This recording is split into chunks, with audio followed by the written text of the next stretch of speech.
I started getting into some of this stuff here, cutting out panels and seeing just how bad the damage is. Guys, sorry if I got two fans going, so just forgive me if it's a little noisy in the background. I'll try to speak over it, but I live in Arkansas and it's summertime, so that means 100 plus temperatures, and I'm not going to sit out here and just die. So guys will just have to bear with me, okay? So anyhow, back to this. So I started kind of sneaking out some pieces here. As you can see, I went down to the rocker, and the panel actually comes down and it folds into a 90-degree angle and goes back up underneath this triangle here. So it tucks back. You can see right here, it tucks back and then it's spot welded. Kind of an overlap through there. I'm not going to be able to get back here to cut those spot welds out to free up this triangle in order to get this little sliver that's underneath it out. I won't be able to do it unless I cut this entire panel out, and as you guys can see, the rust stops here. So I just don't see the sense in cutting it all the way up just so I can have access to that down there. I did cut it above the style line that's right here. I cut it above that just so I wouldn't have any question about trying to put that style line back in, because the new panel has it stamped in there. As you can see, I've marked off the portion that I'm going to cut out, and that's overkill. That's a lot more than what I need. But you never want to. It's always better to have too much than not enough. So my thought process here is, I've got some of this inner wheel well that's gone, and then I've got some pretty good sized holes back there. So what I think I'm going to try to do is I'm going to take the curvature of this, since I'm not going to use it for this lower part.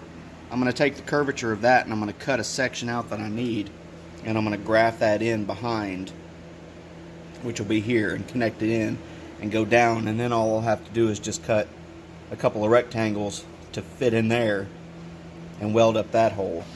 And I kind of thought also, I don't want to go too far this way, because I'm not exactly sure how this panel is going to fit. So I just started trimming out just a little piece just around the edge there and on the inside of the door jamb. I did it on the inside of the door jamb because I figure this is probably a better place to hide my booger welds, because I suck at welding, okay? Let's face it, guys, I'm not that good. So if I can hide those inside this door jamb, instead of having a line here to connect in and then another line here to connect in, I think that's probably a good bet for my skill set. What else? Oh, okay. So here's my cutoff wheel, right? I do not use this on stuff like this. I use this on stuff like this, okay? What I use is my Dremel on high speed to cut out these little sections like this, because you can just really sneak up on them. You can sneak up on them really well. And so I found these, if I can get it to focus. Maybe not. It doesn't like it. Come on now. Okay, well, good Lord. There. These Dremel reinforced cutting discs. Get a pretty good pack in there. I mean, there's, I think, 5 or 6 of them in there. And this one disc pretty much cut this whole panel out. So, that's not too bad. It's not too bad at all. And you can really get in and get these little corners and stuff taken out in little detailed areas. I mean, look at how, if it'll focus on it,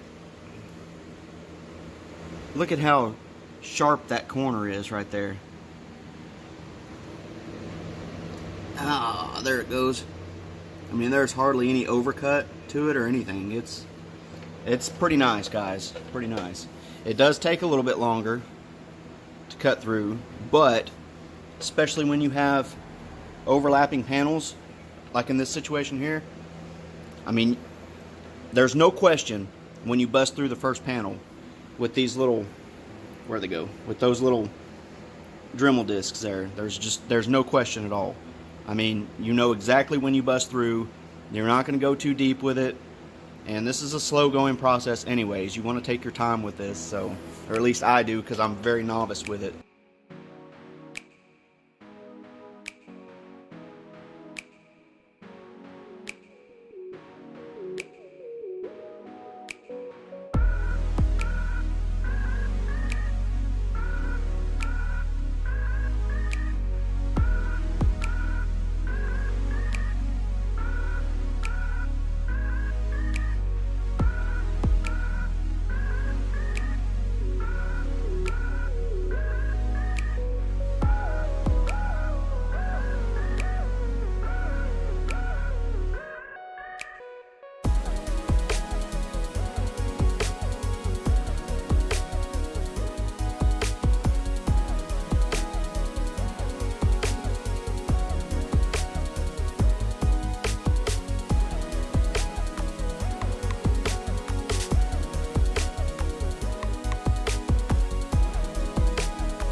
Whew.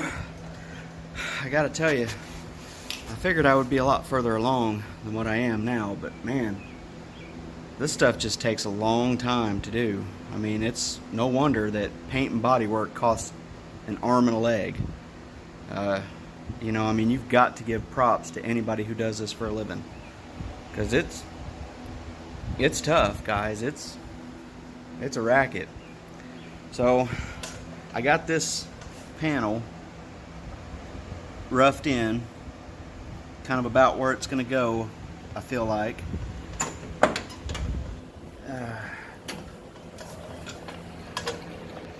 They did get it to fit along inside there, so that's in there. Now the problem I'm having with this side is that I've got this big hole that's back here in the wheel well. So you can see my piece of cardboard there that I'm kind of shaping so I can make a little template for the hole that I need to patch up. I've already kind of started cleaning it up a little bit, but it's a mess in here. So I've got my piece of cardboard that I've been shaping so I can use some of this scrap metal here and trace it out. Now I've got this little curved piece here that's from the rest of this panel, and it's gonna fit in here behind the replacement panel for some structure, so I can finish out that wheel well piece right there. Lucky for me that whoever was packing my order at Classic Industries actually gave they gave me two passenger side panels here. They were stacked inside of each other, and so I guess they just didn't realize that there was two of them there and threw them in the box. So I only paid for one and they shipped two. This is the driver's side here that I'll use. So if I don't have any major catastrophes happen on that down there and everything goes like it should, I should have a complete intact panel for the passenger side that'll go in, go in anybody's. You have to, these are not stamped accurately. You have to do a little bit of edge work on them. See there, these edges here you have to tap in with a hammer so you can get them back to a 90 degree, because they're kind of flared out a little bit more than they need to be. This here on the wheel side too is flared out, but it's super easy. This is lightweight stuff, guys. It just, a little tap with a hammer, it bends it right over, so no issues with that at all. So I say all that to say, if all this goes okay and this panel remains intact, somebody hit me up, bradleysbuildingjunk@gmail.com, and we'll figure something out. Just pay for shipping. I mean, pay for shipping, you can have it.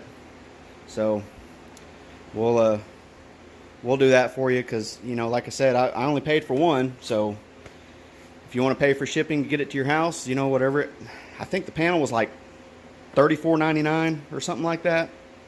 So, you know, shipping will probably be, I don't know what, 15 bucks, something like that. So it's almost half price, probably, just to get it shipped to your house. So guys, hit me up, email me if anybody needs one. I got one. We'll ship it to you. We'll figure something out. PayPal for the shipping costs, or Facebook, you know, Facebook Cash or something, Cash App. I don't know, whatever. We'll figure something out. If anybody needs one, just hit me up. We'll take care of that. And I've also got, while I'm on the subject of it, if anybody needs any, these screws right here are for your instrument cluster bezel. It's all your gauges and stuff in it. These hold that to the dash. If anybody needs some of those, I've got extras. And I've also got shift plate screws too, for your shift console.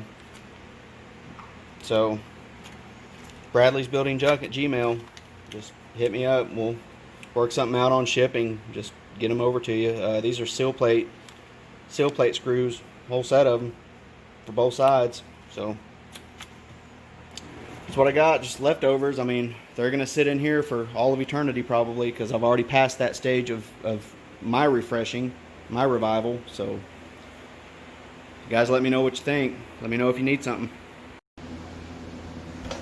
Alrighty, well, I got to reach a stopping point here because I'm out of rust converter, and I want to spray all that stuff with rust converter before I block it off and don't have access to it anymore.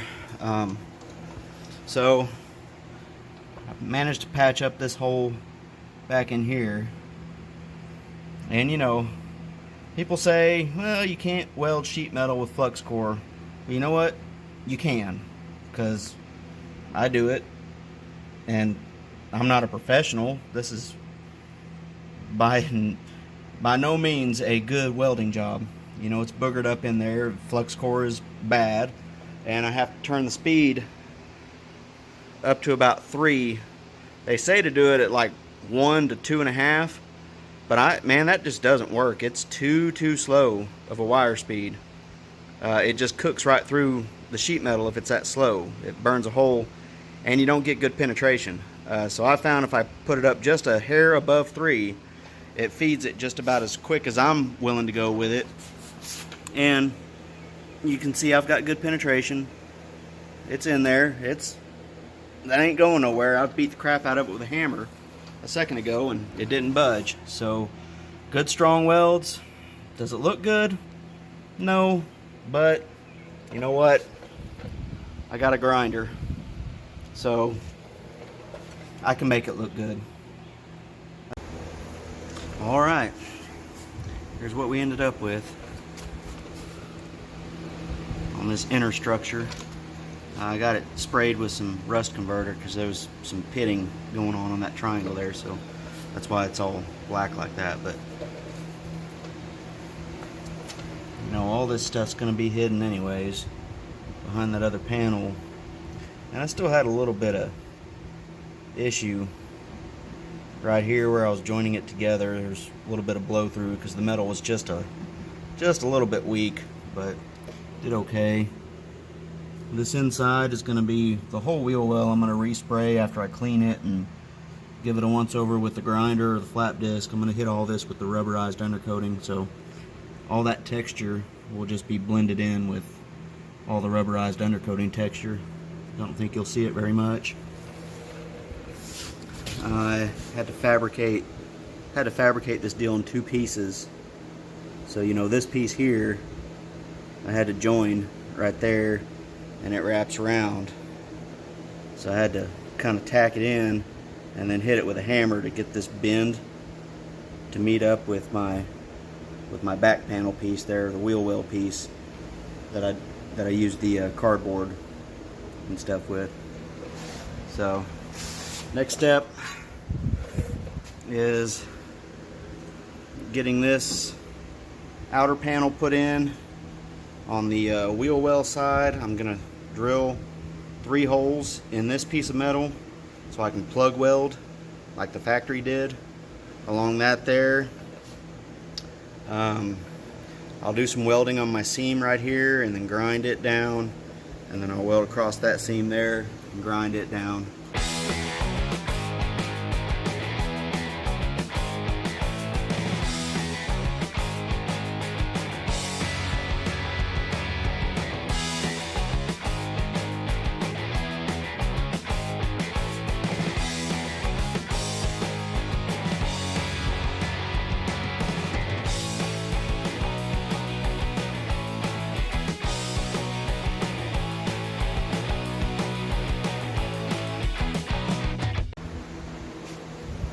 And here it is with the welds ground down.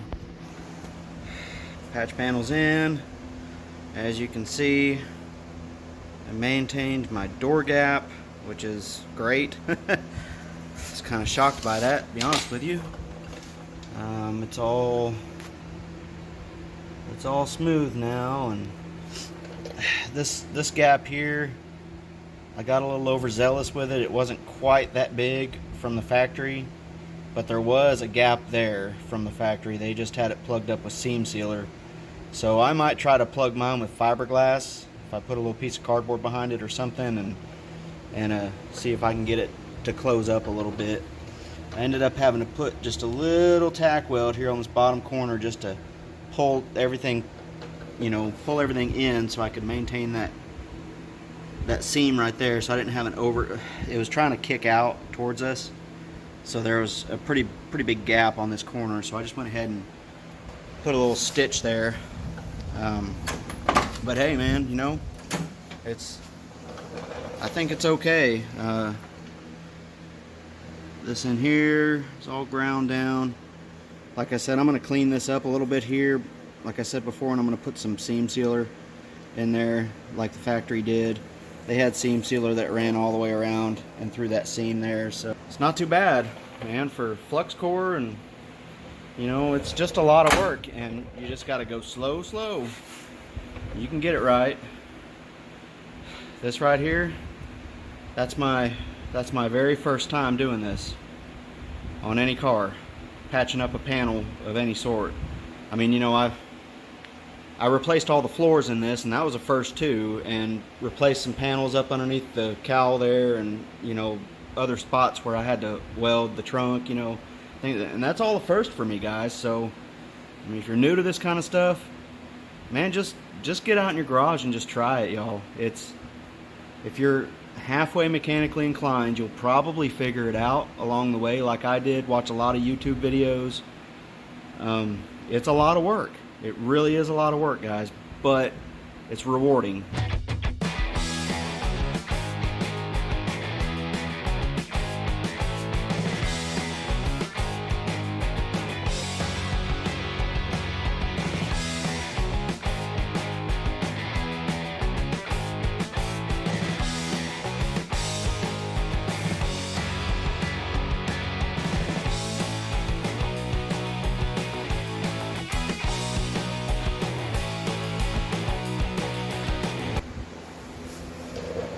Alright folks, there she is. That's about as done as it's going to get for right now. She's ready for some lightweight polyester filler to go in. So I've got some highs and lows. You get a little bit of warpage and stuff when you mess with sheet metal this thin. So we'll do the rest of it with a little film of polyester filler, and got some, I think it's Dynalite up there is what I'm going to use. So we'll get that in, and that'll give us the smooth finish that we're looking for. and then she'll be officially ready for epoxy sealer after that. Of course, the rest of the car has a long ways to go before it's ready for epoxy sealer, but at least, you know, the little patch panels, we can get those done, and we'll get it all taken care of. We'll get it epoxy sealed, and then get a little seam sealer going in there, primer, paint, ready to rock and roll. So not too bad for a little weekend project. Next weekend, we'll try to tackle this quarter panel. That's the big ugly spot. So we can get that knocked out. We'll be looking good, fellas and gals. I don't know who else watching this, but we'll be looking good. So I think we're gonna call it right there. Gonna wrap up this video, and we will get to working on the next video. Until then, see y'all.